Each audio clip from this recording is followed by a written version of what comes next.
स्वागत है आप सभी लोगों का एक बार फिर से। आज के इस वीडियो में हम लोग समझेंगे कि प्रिपरेशन ऑफ कोलाइडल सॉल्यूशन के जो हम लोगों ने मेथड्स पढ़ रखे थे, तो उसमें हम लोगों ने लास्ट में जो मेथड पढ़ा था इलेक्ट्रिक डिस्पर्सन मेथड के बारे में।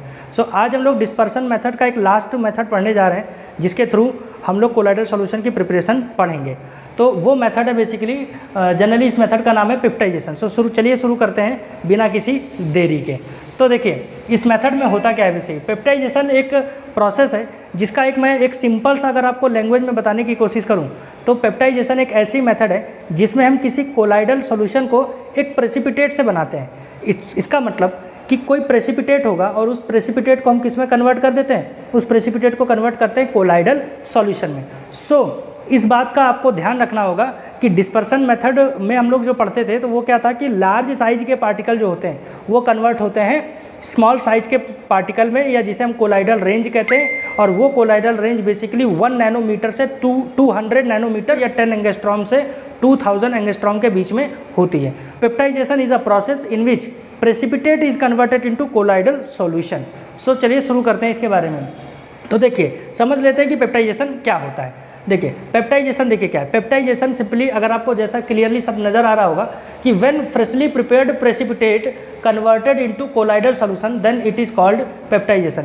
जब भी हम किसी फ्रेशली प्रिपेयर्ड प्रेसिपिटेट को कन्वर्ट करते हैं कोलाइडल सॉल्यूशन में, तो इस तरह के सॉल्यूशन को हम क्या कर सकेंगे, आसानी से कोलाइडल सॉल्यूशन में कन्वर्ट कर लेते हैं। तो ये इसका पहला पॉइंट हुआ। देखते हैं सेकेंड पॉइंट क्या है। Peptizing agent used in this process which provides stability to colloidal solution. इस पर्टिकुलर प्रोसेस में आप देखेंगे कि जनरली हम एक पेप्टाइजिंग एजेंट का इस्तेमाल करते हैं जो प्रेसिपिटेट को कन्वर्ट करने का काम करेगा कोलाइडल सॉल्यूशन में। ठीक है, तो चलिए आगे देखते हैं क्या है इसमें point. A charge layer is formed around colloidal particles which is responsible for stability of colloidal solution. अब जैसे ही एक बार कोलाइडल सॉल्यूशन बनना स्टार्ट होगा तो इसमें आप क्या देखेंगे कि कोलाइडल पार्टिकल के चारों तरफ एक लेयर बनना शुरू हो जाती है, और वो लेयर बेसिकली सॉल्यूट और सॉल्वेंट की नहीं है, जैसा कि लायोफिलिक कोलाइडल सॉल्यूशन में होता था। यहाँ पर आपको क्लियरली याद होगा, उस टाइम पर भी मैंने आपको बताया था कि लायोफिलिक कोलाइडल सॉल्यूशन की जो स्टेबिलिटी है वो सॉल्यूट और सॉल्वेंट लेयर की वजह से होती है, जबकि लायोफोबिक कोलाइडल सॉल्यूशन में आप देखेंगे कि चार्ज की लेयर बनती है। So the stability of that particular solution is depend upon the charge layer. यहाँ पर भी आपको क्या देखने को मिलेगी, एक चार्ज की लेयर देखने को मिलती है जो कोलाइडल पार्टिकल के चारों ओर बनती है। ठीक है, आगे देखते हैं विच इज़ रिस्पॉन्सिबल, और यही रिस्पॉन्सिबल होता है इन कोलाइडल सॉल्यूशन की स्टेबिलिटी के लिए। नेक्स्ट पॉइंट देखते हैं क्या है। नेक्स्ट पॉइंट में आपको देखेंगे एग्जांपल के बारे में बताया गया है। इसमें देखिए एक प्रेसिपिटेट है, जो प्रेसिपिटेट सेटल डाउन है सॉल्यूशन में बेसिकली। जनरली क्या होता है कि जो सॉल्यूशन होता है किसी प्रेसिपिटेट का, तो उसमें प्रेसिपिटेट नीचे यानी बॉटम में उसकी तली में क्या रहता है, सेटल डाउन रहता है। अब हम क्या करते हैं, एक पेप्टाइजिंग एजेंट इसमें ऐड करते हैं। तो जैसे ही पेप्टाइजिंग एजेंट इसमें ऐड करेंगे तो इसमें हमें देखने को क्या मिलता है कि एक positive charge layer around colloids. तो जैसा कि मैंने एक एग्जांपल के लिए ले रखा है यहाँ पर कि एक लेयर बनती है पॉजिटिव चार्ज की इस कोलाइडल पार्टिकल के चारों ओर। ये लेयर मान लीजिए निगेटिव चार्ज की भी हो सकती है। तो ऐसा नहीं है कि मैंने एग्जांपल में आपको बता दिया है कि सिंपली पॉजिटिव चार्ज है तो सिर्फ पॉजिटिव चार्ज की लेयर बनेगी, तो ऐसा बिल्कुल भी नहीं है। इसलिए ये एक एग्जांपल को समझाने के लिए है कि जब हम पेप्टाइजिंग एजेंट मिलाते हैं ना, तो यहाँ पर होता क्या है, उस कोलाइड के चारों तरफ एक लेयर बनती है पॉजिटिव चार्ज की लेयर बनती है, जिसकी वजह से ये जो कोलाइड होगा बेसिकली वो कोलाइड बिहेव करेगा एज अ पॉजिटिव चार्ज की तरह। ठीक, तो चलिए और इसमें आगे देख लेते हैं। एक पॉइंट इसमें और है, नीचे क्या लिखा हुआ है नोट करके कि सेम चार्ज है। अब सेम चार्ज होने की वजह से सेम चार्ज क्या करते हैं, रेपल करते हैं। तो सिंपल सी चीज़ है, सेम चार्ज है तो एक दूसरे को रेपल करेंगे।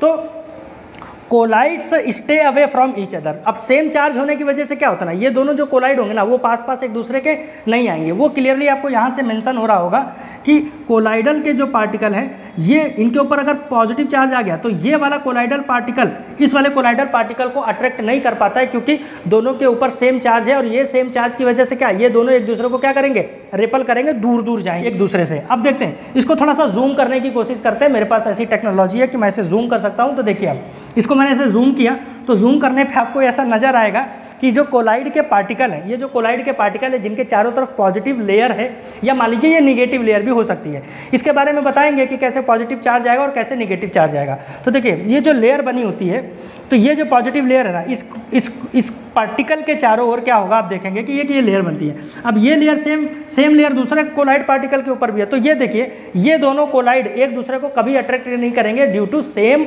चार्ज, सिंपली जो उनके ऊपर लेयर है वो सेम चार्ज की बनी है। तो चलिए कुछ एक एग्जांपल देख लेते हैं। अब देखिए यहाँ पर एक सबसे अच्छा एग्जांपल है फेरिक हाइड्रोक्साइड। फेरिक हाइड्रोक्साइड का हम लोग क्या करते हैं, फ्रेशली प्रिपेयर्ड एक प्रेसिपिटेट लेते हैं और फिर हम उसमें एक पेप्टाइजिंग एजेंट मिलाते हैं, जो कि मैंने आपको बताया था कि स्टेबिलिटी के लिए वो बेसिकली क्या होता है, रिस्पॉन्सिबल होता है।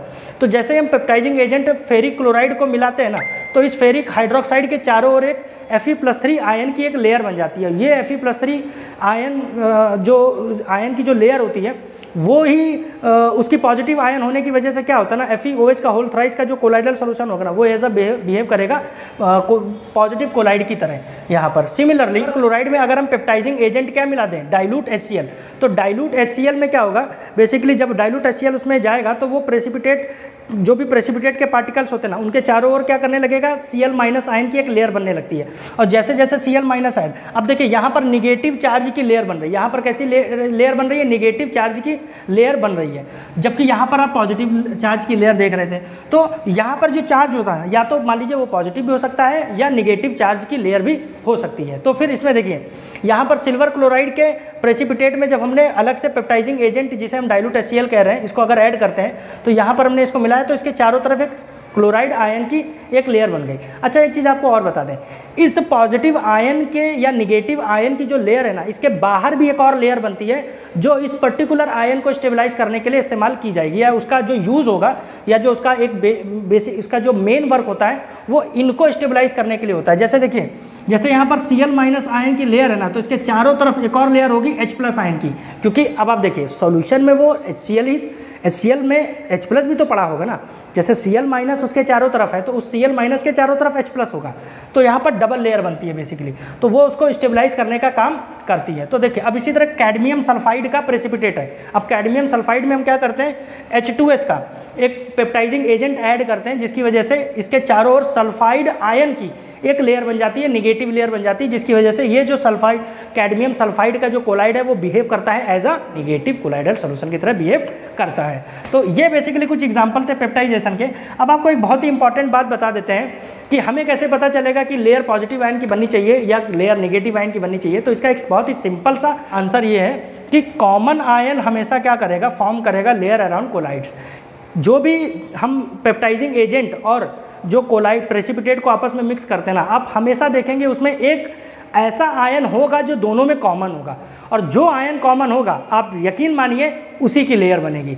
ऑलमोस्ट सभी केसेस में यही होता है, अगर कुछ एक्सेप्शन होंगे तो बात अलग है, बट लगभग आप ऐसा पाएंगे कि ऐसे कोलाइडल सॉल्यूशन में जो पेप्टाइजिंग एजेंट हम ऐड करते हैं उसमें आप देखेंगे कि एक कॉमन आयन होता है, और जो कॉमन आयन होगा प्रेसिपिटेट और पेप्टाइजिंग एजेंट में वही कॉमन आयन चारों तरफ लेयर बनाएगा। अगर वो आयन पॉजिटिवली चार्ज है तो पॉजिटिव आयन की लेयर बनेगी, और अगर लेयर निगेटिव, अगर जो आयन है वो निगेटिव आयन है तो उस पर्टिकुलर कोलाइड के चारों ओर निगेटिव आयन की लेयर बनती है। तो आई होप आपको पेप्टाइजेशन प्रोसेस अच्छे से समझ में आया होगा। This is all about peptization process. और इसके अलावा भी जैसे अगर एक दो एग्जांपल ले लें तो सिल्वर क्लोराइड में ही सिल्वर आयोडाइड पेप्टाइजिंग एजेंट अगर हम मिला देते हैं तो फिर कोलाइडल सॉल्यूशन जो बनेगा उसमें सिल्वर क्लोराइड के चारों ओर सिल्वर+ आयन की लेयर रहती है। तो यहाँ पर अब आप देखिए पॉजिटिव आयन की लेयर बन गई। तो जो लेयर बनना है ना वो डिसाइड होगा कौन सा कॉमन आयन है। अगर कॉमन आयन निगेटिव आयन है तो फिर वो निगेटिव लेयर बनाएगा, और अगर कॉमन आयन पॉजिटिव आयन है तो फिर वो जो लेयर बनेगी वो पॉजिटिव आयन की लेयर बनेगी। आई होप पेप्टाइजेशन का प्रोसेस आपको बहुत अच्छे से समझ में आया होगा।